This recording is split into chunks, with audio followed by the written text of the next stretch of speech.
Hello people, welcome to the session. I'm Rajita Sachdeva, your Vedanta Chemistry Master Teacher, and today we will be doing a very important topic, electrolytic refining and corrosion, और उसके साथ साथ उनके preventions. So before we start, all good ना? और चंगा? सब बढ़िया चल रहा है? आस पड़ोस भी बढ़िया होगा? Chalo. On that positive note, let's begin with our session without any delay. But I will give you a quick recap of what you have already done in the previous session. So फटाफट से एक recap ले लेते हैं. So you have already done with the extraction of metals. Extraction of metal बोले तो metallurgy. Metallurgy का मतलब होता है एक ऐसा process जिससे हम लोग ores में से metal को extract कर सकते हैं. So आप लोगों ने कुछ terms पढ़े होंगे, कुछ terminologies पढ़ी होंगी. And what are those terms?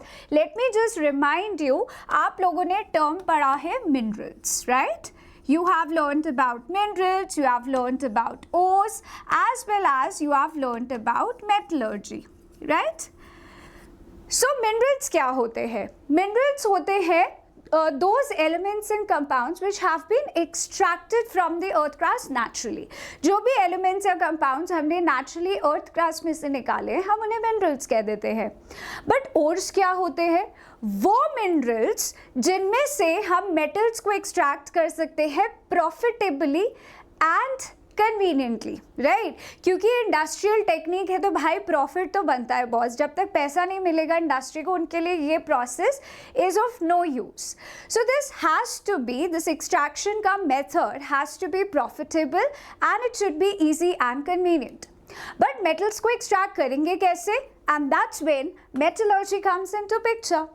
Metallurgy, as I said, एक process है which helps you to extract the metals from their respective ores, right? And metallurgy बहुत simple steps में होती है. 3 simple step है. पहला step is concentration और enrichment of ore.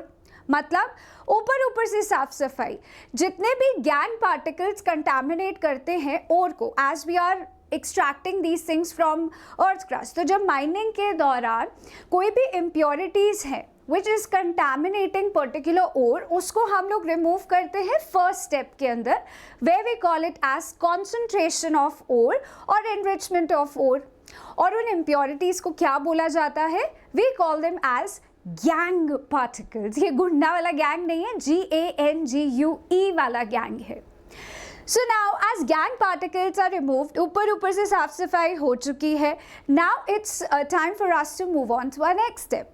Second step is all about extraction of metal. अब ore जो साफ हो चुका है उसे हम कहते हैं concentrated ore और enriched ore. अब उस enriched ore में से metal को extract करने के लिए हमें ये पता होना चाहिए कि metal की reactivity क्या है भाई. Just because based upon the reactivity of a metal आप ये decide करोगे कि metal किस तरीके से, किस टेक्निक से हम extract कर सकते हैं, right? So अगर high reactive metal है तो electrolysis of molten ore by a method of electrolytic reduction of molten ore हम metals को extract करेंगे, right? अगर मेटल मॉडरेट या मीडियम रिएक्टिविटी रखते हैं, इन दैट केस जैसे कि जिंक हो गया, आयरन हो गया, in that case they exist in nature, they occur in nature either in form of carbonate और सल्फाइड्स ओर. ठीक है? अगर कार्बोनेट ओर है तो इसमें से मेटल को बाहर निकालना, like if it's a zinc carbonate जिसे हम लोग कैलेमाइन कहते हैं, the ore name is calamine, इसमें से मेटल को निकालना भाई बहुत टेढ़ा काम है. सो व्हाट दे डिड कि भाई इसको पहले ऑक्साइड में कन्वर्ट करते हैं. ऑक्साइड में से मेटल निकालना is very easy, so let's convert it into oxide. इसको ऑक्साइड में कन्वर्ट करने के लिए इनको कैल्सिनेशन के थ्रू गुजरना पड़ता है. Calcination, what is calcination? It's just heating up strongly in presence of limited amount of air. Whereas sulfide ores में भी यही पंगा है. इस बॉन्ड को तोड़ना और मेटल को एक्सट्रैक्ट करना भाई बहुत डिफिकल्ट है. So to make it convenient, what they did, उल्टा कान पकड़ो, again ऑक्साइड में कन्वर्ट करो by a process called roasting. Roasting बोले तो heating strongly in presence of excess amount of air. हमने यहाँ पे स्ट्रांगली हीट करा, excess amount of air pass करा, and zinc oxide will convert into zinc oxide. Now once they are converted into its oxide form, यहाँ पे reducing agent का तड़का डालो और मेटल बाहर. इतनी मेहनत इस मेटल के लिए हमने करी है. सो हमने रिड्यूसिंग एजेंट डाला और मेटल बाहर. Now once if it is a least reactive metal, तो देखो लीस्ट रिएक्टिव मेटल यूजुअली या तो आपको ऑक्साइड फॉर्म में मिलते हैं या सल्फाइड. ऑक्साइड फॉर्म है तो हीट मारो, डायरेक्टली हीट करो, मेटल बाहर. अगर सल्फाइड है तो वही अपना ओल्ड स्कूल टेक्निक अपनाओ, रोस्टिंग करो. रोस्टिंग के बाद आपको मिलेगा मेटल ऑक्साइड. जैसे ही मेटल ऑक्साइड मिला, सिंपल हीट मारो और मेटल बाहर. So it's a very easy technique. But अब मेटल बाहर आ तो चुका है, but is it ready to use? क्या हम इसको एप्लीकेशंस अलग अलग जगह यूज़ कर सकते हैं? इंडस्ट्री क्या इसको बेच सकती है यूजर्स के लिए? No, still it is not ready to be used. तो अब क्या करेंगे? That's when electrolytic refining comes into picture. अब भाई इलेक्ट्रोलाइटिक रिफाइनिंग क्या है? नाम चिल्ला चिल्ला के बता रहा है. इलेक्ट्रिसिटी के प्रेजेंस में जब रिफाइनिंग करेंगे हम उसे कहते हैं इलेक्ट्रोलाइटिक रिफाइनिंग. आप लोगों से अभी मैंने बात करी, there are 3 simple steps of metallurgy. पहला, एनरिचमेंट ऑफ ओर, ऊपर से साफ सफाई, गैंग पार्टिकल्स रिमूव करे. जैसे ही साफ ओर मिला उसमें से मेटल एक्सट्रैक्ट करा. अब तीसरा स्टेप है रिफाइनिंग ऑफ मेटल. जैसे फेस्टिवल्स में हम लोग हर एक चीज़ उठा के सफाई नहीं करते, एकदम डीप क्लीनिंग, वैसे ही यहाँ पर भी डीप क्लीनिंग होगी मेटल की. मेटल के अंदर की साफ सफाई. Within metal अगर कोई भी impurity है, that has been removed by most widely used technique, and that is none other than electrolytic refining, right? So electrolytic refining करते कैसे है? That is very very important for your exam point of view. ये आपको पता होना चाहिए. But उसका setup समझ लो. पहले setup समझ लेते हैं, ठीक है? So हमारे पास एक electrolytic tank है, ठीक? बैटरी लगाएंगे, ऑब्वियसली इलेक्ट्रिसिटी करनी है तो बैटरी तो लगानी पड़ेगी. बैटरी के साथ हमने एनोड और कैथोड यूज़ करे. There are 2 electrodes, everybody knows. Anode होता है, कैथोड होता है. एनोड हमेशा पॉजिटिव, कैथोड हमेशा नेगेटिव. बट यहाँ का ट्विस्ट क्या है बॉस? ट्विस्ट है कि यहाँ पे इलेक्ट्रोड खुद पार्टिसिपेट करेंगे रिएक्शन में. They will itself participate in a reaction. So anode पे आप हमेशा वो मेटल लोगे जो आपको प्योरीफाई करना है. हमने एग्जाम्पल के तौर पे यहाँ पे कॉपर लिया है. आपको कोई और मेटल प्योरीफाई करना है तो आप उस मेटल को positive terminal of the battery से कनेक्ट करोगे. सो let me make this clear. Anode कैसे बनता है? एनोड अगर आप उसको, बैटरी के 2 टर्मिनल्स होते हैं, पॉजिटिव नेगेटिव. नहीं पता तो रिमोट खोलो, घर में पड़ा रिमोट खोलो, उसके पीछे बैटरी होगी, बैटरी निकाल के चेक करो, positive and negative, right? Positive terminal of the battery से जो इलेक्ट्रोड कनेक्ट होगा वो अपने आप पॉजिटिव चार्ज शो करता है, and that positive charged electrode is called as anode. और जो नेगेटिव टर्मिनल से कनेक्टेड होगा electrode, that will create negative charge in them automatically, और इसे हम कहते हैं कैथोड. अब आपने जो ब्लॉक लिया है, जो इम्प्योर ब्लॉक है मेटल का, वो आप एनोड के ऊपर लगा दोगे. Means you will connect that part with positive terminal of the battery. और एक उसी मेटल का थिन स्ट्रिप हम लोग कहाँ लगाएंगे? Negative terminal of the battery से जोड़ते हुए, and that will behave as a cathode. So overall जो इम्प्योर ब्लॉक है वो एनोड के जैसे बिहेव करेगा, और जो प्योर मेटल का स्ट्रिप है वो कैथोड के जैसे बिहेव करेगा. अब बारी आती है इलेक्ट्रोलाइट की. यहाँ पे इलेक्ट्रोलाइट की कहानी भी बहुत इंपॉर्टेंट है. पहली बात, इलेक्ट्रोलाइट होता क्या है? Electrolyte is basically a solution which helps to conduct electricity. ठीक है? तो यहाँ पे हमारा इलेक्ट्रोलाइट का चॉइस इज वेरी इंपॉर्टेंट. जिस भी मेटल को आप प्योरीफाई कर रहे हो उसी से रिलेटेड मेटल सोल्यूशन आपका इलेक्ट्रोलाइट बनेगा। अगेन लिसन इट केयरफुली, जिस भी मेटल को आप प्योरीफाई कर रहे हो उसी सेम मेटल का solution will be your electrolyte. जैसे कि हमने यहाँ पे कॉपर को प्योरीफाई कर रहे हैं तो कॉपर सल्फेट का सोल्यूशन हमने इलेक्ट्रोलाइट लिया। लेट्स से हम लोग जिंक को प्योरीफाई कर रहे होते तो जिंक सल्फेट ले लेते, and so on and on and on, right. So यहाँ पे हमने कॉपर सल्फेट को एज एन इलेक्ट्रोलाइट ले लिया। अब भाई तुम इलेक्ट्रिसिटी पास तो करोगे, ऑब्वियसली बात है, बैटरी लगाए हो तो कहाँ करोगे, स्विच ऑन। जैसे ही इलेक्ट्रिसिटी आपने पास करी तो भाई केमिकल लोचा ही केमिकल लोचा, गदर मच गया। Now what is that whole chemical reaction, ये बड़ी मजेदार चीज है, समझो। तो देखो, जैसे ही आपने बैटरी को ऑन करा, इसके अंदर आपके पास कॉपर 2+ थे एंड सल्फेट आयंस थे, बिकॉज इलेक्ट्रोलाइट में आपने क्या लिया था, कॉपर सल्फेट एक्वस, ठीक। Cu2+ बड़े प्यार से नेगेटिव की तरफ अट्रैक्ट हो गया क्योंकि कैथोड आपका नेगेटिव है, कॉपर आयंस ऑपोजिट चार्ज की तरफ अट्रैक्ट हो गया। Now, sulfate ions on the other hand will be attracted towards positive terminal of the battery, anode की तरफ भागा भागा चला गया because opposite charges attract each other।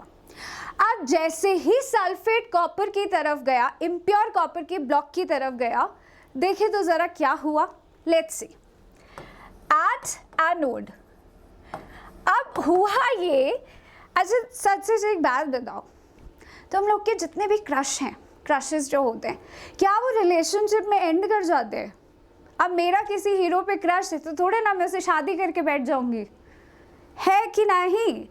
तो ऐसा नहीं है कि हर क्रश, हर attraction will result in end up into a marriage और end up into a relation.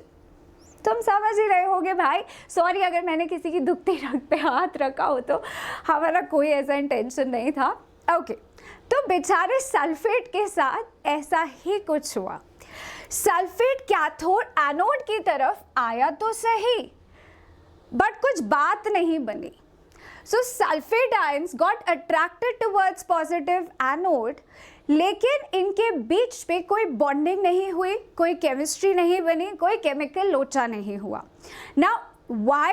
Because there are certain ions जो कि रिएक्शन शो नहीं करेंगे if they are going towards electrode, क्योंकि वो इलेक्ट्रोड खुद पार्टिसिपेट कर रहा है। Copper itself is participating into the reaction। वो बोला भाई मैं सोलो ही जाऊंगा, I will go solo, मुझे तुम्हारी ज़रूरत नहीं है, बहुत अच्छा लगा कि तुम हमारे पास आए, thank you, tata, bye bye. तो अब कॉपर क्या कर रहा है, जो आपका इम्प्योर कॉपर है वो बोल रहा है कि मैं ऑक्सीडेशन करूंगा, क्योंकि एनोड पे होता है ऑक्सीडेशन। ऑक्सीडेशन बोले तो लॉस ऑफ इलेक्ट्रॉन्स। कॉपर ने अपना ऑक्सीडेशन करा, इलेक्ट्रॉन्स लूज करे और बनाया कॉपर 2+। अब जे कॉपर 2+ कहाँ जाएगा? कॉपर 2+ बनता गया इसमें से, इलेक्ट्रोलाइट में जाता गया, कहाँ जाएगा? बाकी उसके पास जगह ही क्या है? तो that is now participating into electrolyte, वो इलेक्ट्रोलाइट में घुलता जा रहा है, ऑक्सीडेशन कर चुका है इम्प्योर। सल्फेट आयन वही रहेगा सिस्टम में, उसका कोई यूज नहीं है, वो बेचारा गया बॉन्ड बनाने बट बात नहीं जमी, so it's there in this system. Whereas यहाँ से जो कॉपर आयंस निकले ऑक्सीडेशन करके वो इलेक्ट्रोलाइट में मिलते गए। नाउ अब कैथोड की बारी, कैथोड पे क्या चल रहा है जरा देखे। सो एट कैथोड क्या रिलेशनशिप बना, क्या कुछ हुआ? सो हाँ जी भाई, यहाँ पे तो केमिस्ट्री जम गई। सो कैथोड पे होता है रिडक्शन, रिडक्शन बोले तो गेन ऑफ इलेक्ट्रॉन्स। तो इलेक्ट्रोलाइट से ये जो कॉपर आयंस उधर की तरफ गए थे, those copper ions have actually gained electrons and turn into pure copper metal. ये इतनी जद्दोजहद किस लिए? प्योर मेटल के लिए तो है ना। कहाँ से निकल रहा है ये प्योर मेटल? इस इम्प्योर मेटल के ब्लॉक में से जितना बचा कुचा प्योर कॉपर है वो धीरे धीरे इधर सेटल होता जाएगा। यहाँ से कॉपर आयंस निकलते गए, कॉपर आयंस इलेक्ट्रोलाइट से कैथोड की तरफ जाते गए एंड धीरे धीरे रिडक्शन करते करते they will turn into pure copper and start settling on to the surface of cathode. Cathode पे आके डिपॉजिट होता जाएगा। सो दैट्स व्हेन आपका प्योर कॉपर कहाँ मिला? कैथोड पे। तो आपको ऐसा नहीं लगता कि ये बेचारा एनोड सूखता जाएगा? It will start diminishing in size, क्योंकि वो खुद पार्टिसिपेट कर रहा है। तो जब वो खुद पार्टिसिपेट कर रहा है, अपने में से कॉपर आयंस लूज करता जा रहा है, तो वो तो हो जाएगा थिन, और साथ के साथ आपका कैथोड होता जाएगा thicker in size, right? So that will get thicker in size and anode will be getting thinner in size. ये आपका observation है यहाँ से, and literally it is visible. और जैसे ही यहाँ पे प्योर कॉपर आया, हमने निकाला और उसको बेचा, money money. Okay. Now as you see here, एक चीज़ और लिखी है एनोड मड। अगर आपने ऑब्जर्व करा हो, there is anode mud is written. अब ये एनोड मड क्या है? तो भाई इम्प्योर है तो इम्प्योरिटी भी होगी। अब इम्प्योरिटी होती है दो तरह की, one is soluble impurity and other is insoluble. अब सॉल्युबल जो है वो तो इलेक्ट्रोलाइट में घुल गई, खत्म उसका काम। इनसॉल्युबल इम्प्योरिटी जो एनोड में से निकली है, क्योंकि वो इम्प्योर पार्ट है ना, तो एनोड में से जो भी इनसॉल्युबल इम्प्योरिटी निकली है वो एनोड के नीचे आके सेटल होगा, और जिसे हम प्यार से बोलते हैं एनोड मड। यही है एनोड मड। जो इनसॉल्युबल गंदगी है वो नीचे एनोड के आगे सेटल हो जाएगी, और इसे हम कहते हैं anode mud. I hope it is clear to all of you. Yes, easy peasy lemon squeezy, एकदम सिंपल सा फंडा है, रिएक्शन एकदम सिंपल है।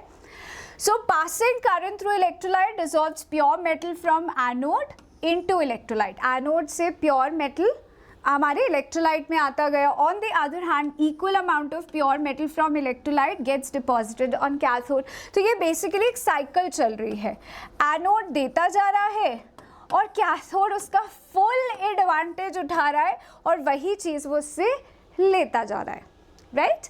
Soluble impurities will solubilize into electrolytes. Yeah? Whereas insoluble impurities will be collected below anode, और जिसे हम कहते हैं anode mud. चलिए भाई, चाक दे फट्टे. Moving on to our next question. Okay, एक question है. क्या question है? Can you please answer this in one word?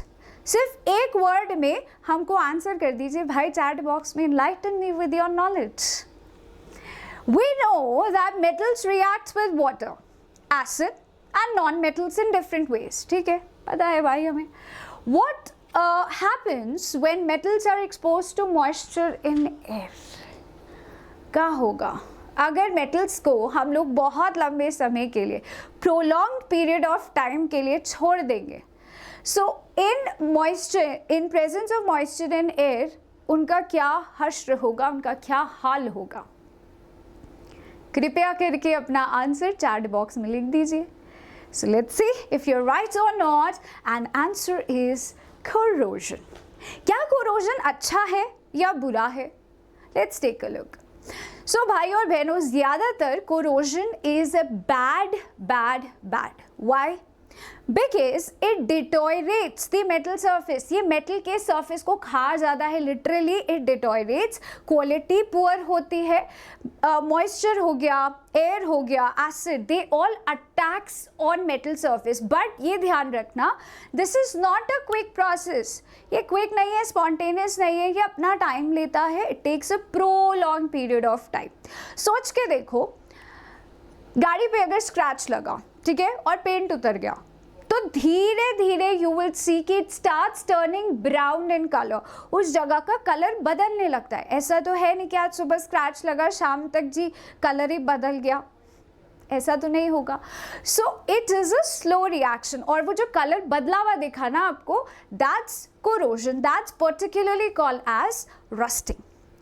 So let me tell you भाई और बहनों, यहाँ पे आप लोगों को सिल्वर आर्टिकल दिख रहा है। आप लोग ने कई बार देखा होगा कि सिल्वर थोड़े टाइम में काला पड़ जाता है, कॉपर टर्न्स ग्रीन। अगर आप में से किसी ने कॉपर का कोई रिंग या कॉपर का कड़ा पहना है तो please share your experience in the chat box. ऐसा कई बार मैंने देखा है कि जो रिंग्स पहनते हैं या कड़ा पहनते हैं कॉपर का, उनका स्किन ग्रीन होने लगता है।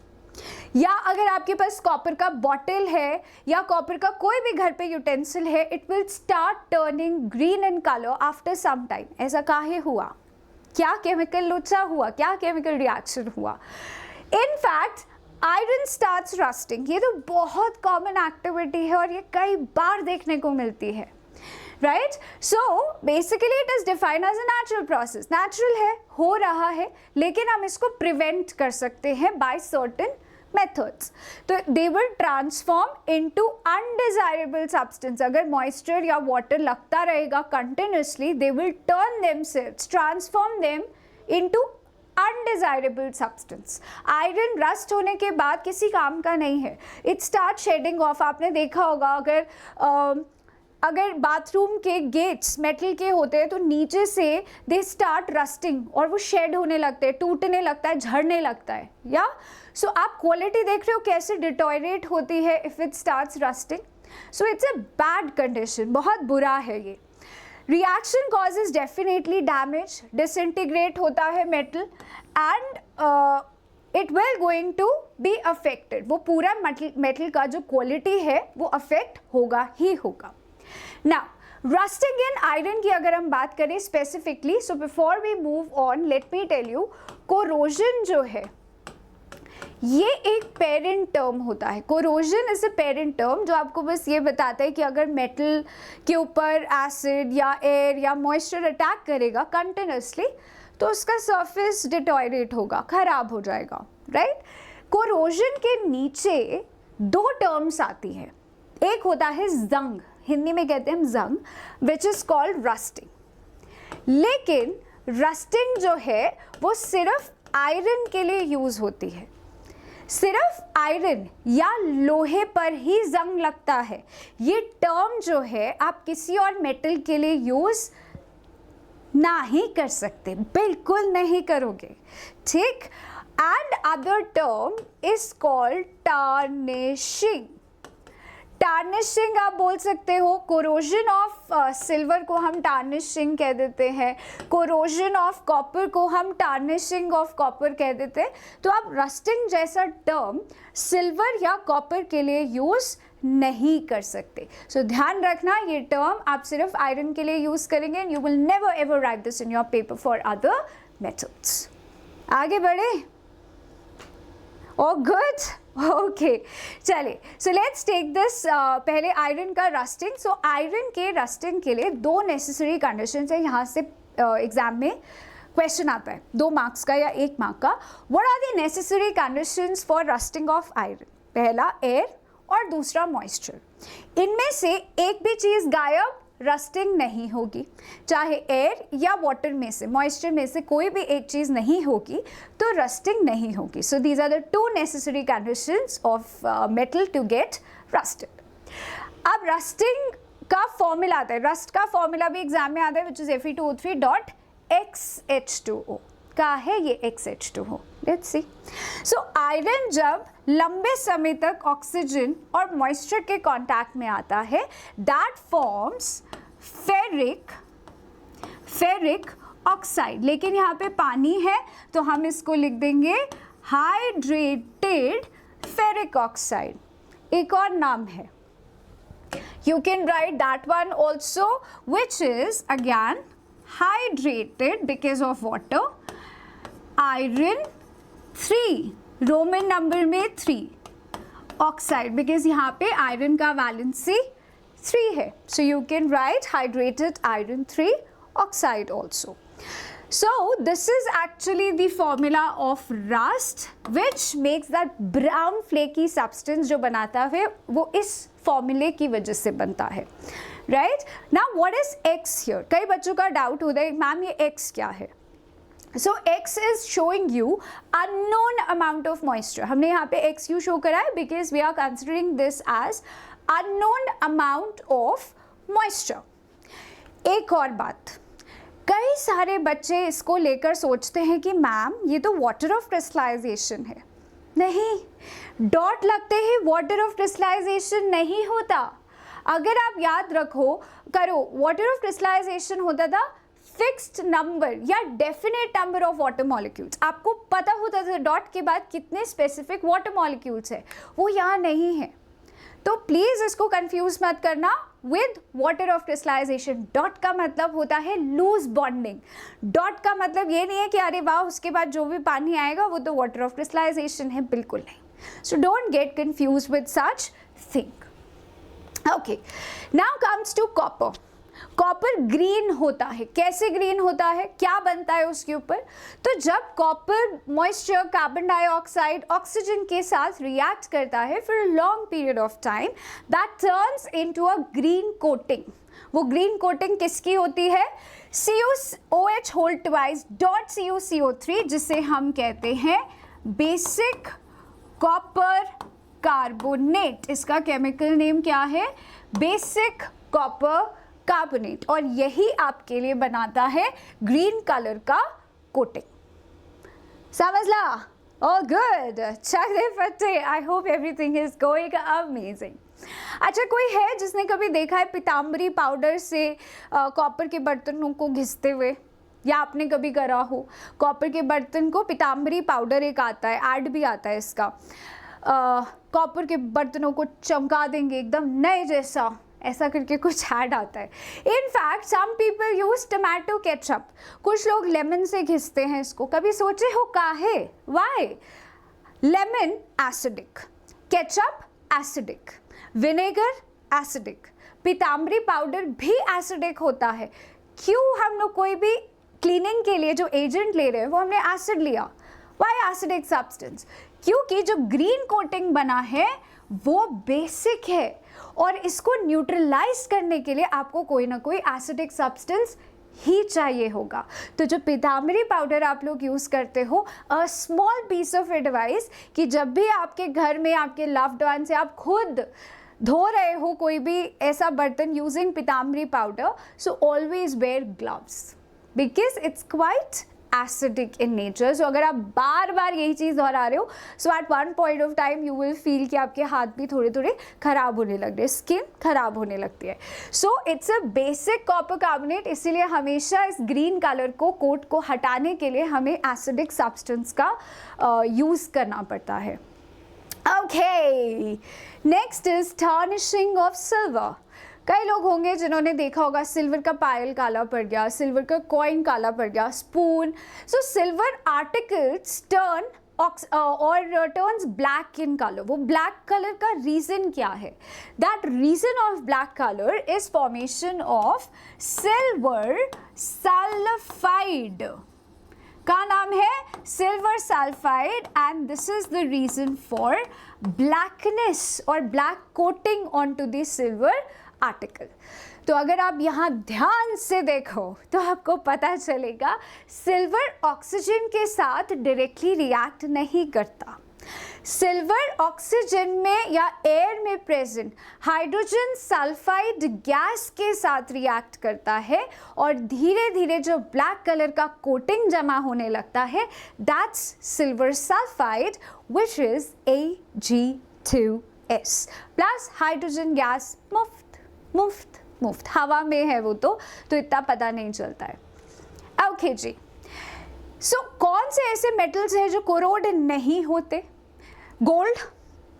No. Platinum? No. Palladium? No. These are the metals which do not corrode. आप देखो गोल्ड को हम लोग यूज़ करते हैं फॉर ज्वेलरी पर्पस। प्लैटिनम आप लोग ने ऐड देखा होगा, डे ऑफ लव वाला है ना, जो रिंग का ऐड आता है इंगेजमेंट रिंग्स के लिए and all that stuff. So why we use them for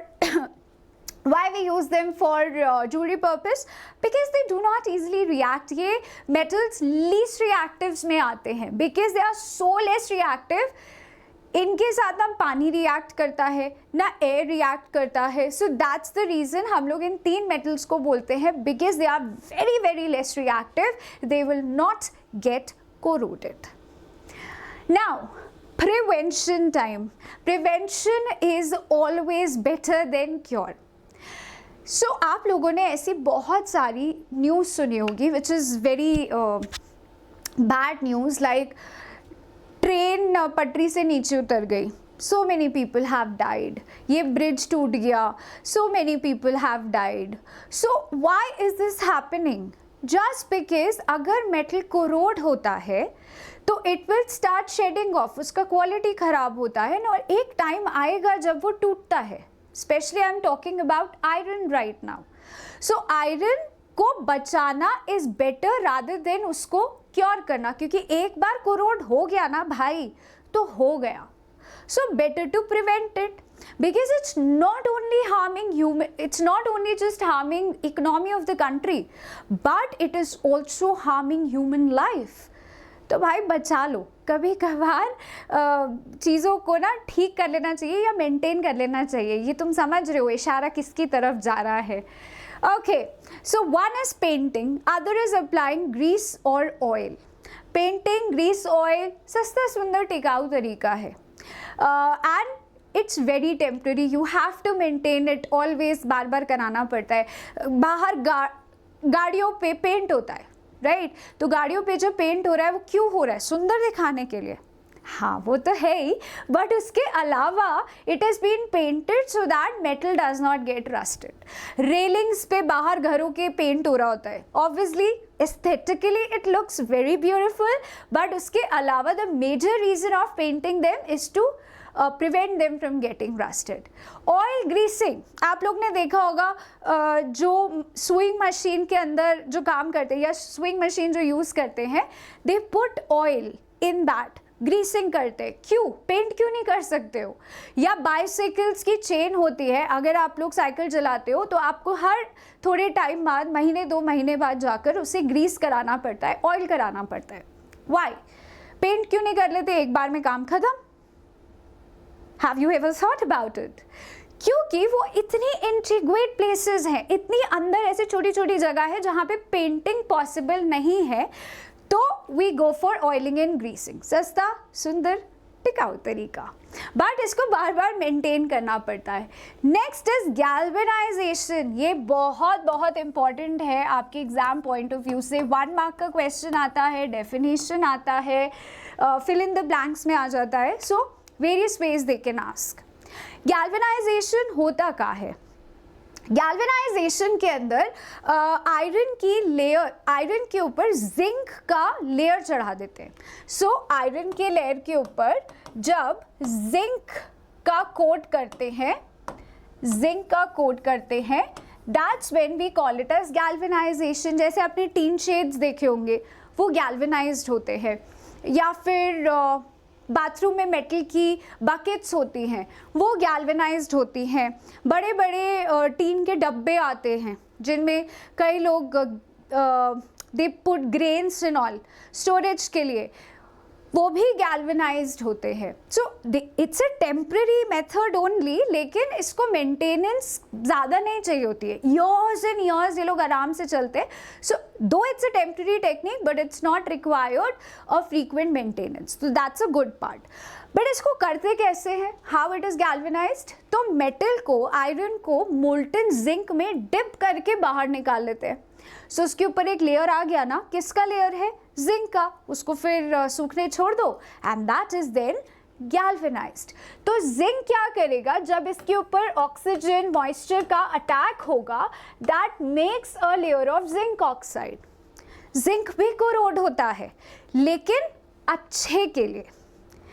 corrosion is bad thing, but there are few metals जिनके लिए कोरोजन इज एडवांटेजिनियस, जैसे कि जिंक और एल्यूमिनियम. ये 2 ऐसे मेटल हैं जिनके लिए कोरोजन अच्छा है, इट्स एडवांटेजिनस. होता है ना आत्मनिर्भर जनता, तो ये वही आत्मनिर्भर जनता है जो अपने आप की सुरक्षा स्वयं कर रही है, खुद कर रही है. So zinc will make a layer of zinc oxide. तो प्रोटेक्शन खुद का भी है और डबल प्रोटेक्शन हो रहा है आयरन का. So it is not going to allow बाहर का मॉइस्चर या air to attack the surface of iron. So this is how it actually works. Next is alloying. Alloying बोले तो permanent technique. सबसे like you cannot reverse it. आप एक बार alloy बन गया तो बन गया भाई. इससे आप मेटल को परमानेंटली बचा सकते हो टू गेट रस्टेड. और इसका एक और प्लस पॉइंट है, अलॉय बनाने से आपको किसी भी मेटल का डिजायर्ड प्रॉपर्टी मिलता है. अलॉय होता क्या है? Alloy is a homogeneous mixture of metals and metals. Combination देखो, मेटल्स आपस में मेटल्स के साथ मिक्स होके होमोजेनियस मिक्सचर जब बनाते हैं हम उसे अलॉय कहते हैं. या फिर मेटल्स एंड नॉन मेटल्स के mixture again which is a homogeneous mixture, वो भी अलॉय बनाता है. मुझसे पहले कभी किसी बच्चे ने पूछा था, मैम नॉन मेटल भी मिक्स होके अलॉय बनाएगा? नेवर. मेटल मांगता है बॉस, मेटल ही नहीं है तो फिर अलॉय किस बात का, किसको बचाओगे कोरोजन से? So no, it has to be metal in the combination, चाहे मेटल मेटल हो या मेटल नॉन मेटल हो. So they will always turn into alloy. इनसे प्रॉपर्टीज भी चेंज हो जाती है मेटल की. जैसे यहाँ पे दो मेटल लिए, लेट्स से एक मेटल कॉपर है. कॉपर यूजुअली इलेक्ट्रिसिटी कंडक्ट करता है, लेकिन जब आप उसको अलॉय बनाओगे हो सकता है कि वो उसके बाद अपनी इलेक्ट्रिसिटी कंडक्शन की प्रॉपर्टी छोड़ दे. So desired property can also be gained after making an alloy, right? मुझे पता है कईयों के दिमाग में चल रहा है अलॉय व्हील. सही जगह जा रहे हो भाई, सही सोच रहे हो. Now this has to be done in definite proportion. हम जो भी मेटल्स को डालते हैं, the process here is कि हमारे पास प्राइमरी मेटल होता है. प्राइमरी मेटल बोले तो जिसका परसेंटेज या क्वांटिटी सबसे ज़्यादा होता है, मेल्ट करो. सेकेंडरी मेटल्स या नॉन मेटल्स उनको मेल्ट करो. ठीक, प्रॉपर प्रपोर्शन में उन मेल्टेड मेटल्स को हम प्रॉपरली मिक्स करते हैं. स्टर एंड मिक्स करके रूम टेम्परेचर पे छोड़ दो, and once they get hardened up they are your alloys.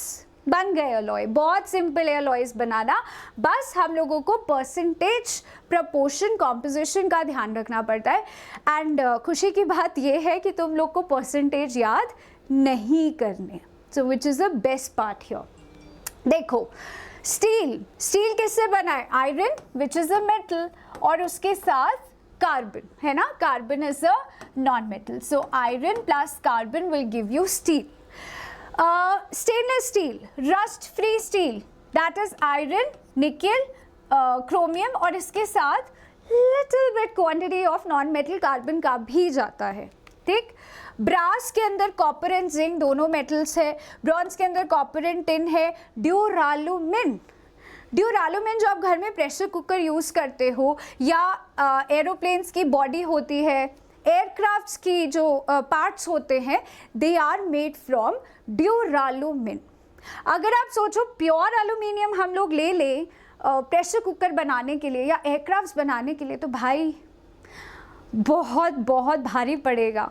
Because aluminium अगर प्योर लेते हो वो सॉफ्ट होता है. हल्का तो है but it is soft also. तो प्योर एल्यूमिनियम आप ऐसी जगहों पे यूज़ नहीं कर सकते. तो उन्होंने क्या सोचा कि why not get a desired quality और डिज़ायर्ड प्रॉपर्टीज़ ऑफ एल्यूमिनियम. हमें चाहिए कि हमारा मेटल लाइट हो या हमारा अलॉय लाइट हो, क्योंकि तुम एयरक्राफ्ट में यूज़ कर रहे हो, सैटेलाइट्स में यूज़ कर रहे हो, तो हल्का तो होना चाहिए बट वीक नहीं, स्ट्रॉन्ग होना चाहिए. और वो स्ट्रेंथ कहाँ से आई? जब मैंगनीज, क्रोमियम, मैग्नीशियम को एल्यूमिनियम के साथ मिक्स करा in proper proportion, now it is very tough. ये मेटल का प्रॉपर्टी ही बदल गया. अब ये बहुत टफ है, लाइट भी है, हल्का भी है, स्ट्रॉन्ग भी है, और कहाँ चाहिए भाई? इतनी बढ़िया क्वालिटी दी है आपको. So that's duralumin. Pressure cookers में यूज़ होता है, राइट? ब्रॉन्ज मेटल्स में यूज़ होता है, मशीनरीज के अंदर, ग्लासेस के अंदर. Brass is use for decorative items also. Solder, please do let me know कि सोल्डर की alloy, it's an alloy of which metals? Solder क्या होता है? इलेक्ट्रिकल वायर्स को जोड़ने को हम क्या कहते हैं? Soldering of wire. अगर घर में आपके कोई इंजीनियर वगैरह हैं तो आप पूछो, करा होगा उन्होंने soldering of wire, metal wires को जोड़ा होगा. या so that's called soldering. With soldering में क्या मेटल यूज होते, कौन से मेटल्स यूज होते? It's an alloy of dash and dash. So this is again a very very major question आप लोगों का कि यार कुतुब मीनार भी तो मेटल है, आयरन है, वो क्यों नहीं रस्ट हुआ? So let me tell you guys, our history did absolutely fabulous job. बहुत अच्छा काम करके आए हैं ये लोग. 1600 years हो चुके हैं ऑलमोस्ट कुतुब मीनार को बने हुए और वो रस्ट नहीं हुआ. उस समय, उस ज़माने में उन्होंने ये सोच लिया था कि इसमें ऐसा क्या डाला जाए कि ये मेटल रस्ट ना हो. So let me tell you for your knowledge, iron के अंदर फॉस्फोरस की क्वांटिटी डाली गई थी, कुछ क्वांटिटी डाली गई थी to prevent it from rusting. So जो कुतुब मीनार बना हुआ है उसमें आयरन के साथ साथ phosphorus is also added to prevent it from getting rusted. 24 carat gold आप डायरेक्टली यूज़ नहीं कर सकते हो. आप देख रहे हो कैसे क्वालिटी, डिज़ायर क्वालिटी मिलती है, डिज़ायर्ड प्रॉपर्टीज़ मिल जाती है as we make an alloy. So भाई बहुत बहुत अच्छा प्रोसेस है and very fruitful, very fruitful. Now 24 carat gold को यूज़ नहीं कर सकते, बहुत सॉफ्ट है, ज्वेलरी मेकिंग नहीं कर सकते. बट अगर हम लोग गोल्ड के अंदर थोड़ा सा सिल्वर या थोड़ा सा कॉपर मिला दें, that makes it's very strong. Gold का शाइन भी मिलेगा, गोल्ड का गोल्ड ज्वेलरी भी बनेगी एंड टफनेस भी मिलेगी. So by how we get it? By adding either copper और सिल्वर along with gold. तो हम इसका अलॉय बनाते हैं which is again 22 carat gold. तो इंडिया में usually we use 22 carat gold का ज्वेलरी, क्योंकि भाई वो शाइनी भी लगना चाहिए, चमकना भी चाहिए और साथ साथ में टफ भी होना चाहिए. Okay, Jay. So now we have come to a very beautiful ending with a homework question. बहुत simple है भाई. Please do let me know in the chat box. Name 3 metals which do not corrode. So I hope you understood the session, you enjoyed the session. Do not forget to follow on Rachita ma'am _Vedantu and join Telegram link for more information and details. So do press the subscribe button, तभी आप लोगों के पास regular notifications आएंगे and you will not going to miss any session. कोई session miss नहीं होगा. All the topics will be covered for you. Like, comment, subscribe. That was it from my side. This is me, Rachita Sachdeva, signing off. Thank you. Take care. Stay safe. Stay happy always. And फिर मिलेंगे चलते चलते. Bye.